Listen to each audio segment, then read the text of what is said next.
মধ্যপ্রাচ্যে উত্তেজনা চরমে। সংযুক্ত আরব আমিরাত জানিয়েছে, যুদ্ধ শুরুর পর থেকে ইরান তাদের লক্ষ্য করে শত শত ড্রোন ও মিসাইল ছুড়েছে। তবে অধিকাংশই প্রতিরক্ষা ব্যবস্থায় ধ্বংস করা হয়েছে দাবি আবুধাবির।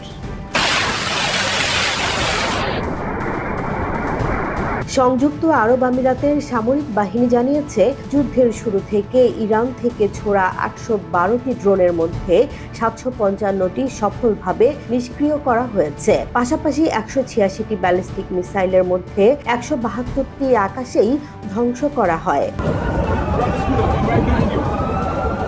দেশটির brigadier general pilot Abdul Nasser Al Hamidi বলেন, ইরান থেকে ছোড়া আরও 8টি ক্রুজ মিসাইল ভূপাতিত করা হয়েছে এবং 13টি ব্যালিস্টিক মিসাইল সমুদ্রে গিয়ে পড়েছে। তার দাবি, আমিরাতের আকাশ প্রতিরক্ষা ব্যবস্থা পূর্ণ সক্ষমতায় কাজ করছে।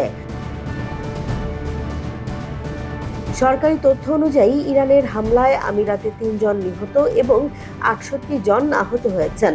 সামরিক কর্তৃপক্ষ বলছে, পরিস্থিতি নিয়ন্ত্রণে রয়েছে এবং জাতীয় নিরাপত্তা নিশ্চিত করতে সব ধরনের প্রস্তুতি নেওয়া হয়েছে।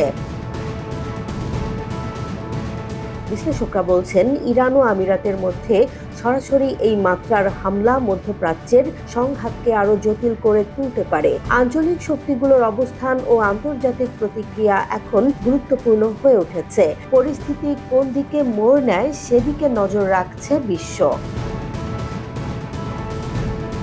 জেসমিন জাহান, নিউজ ডেস্ক, জনবাণী।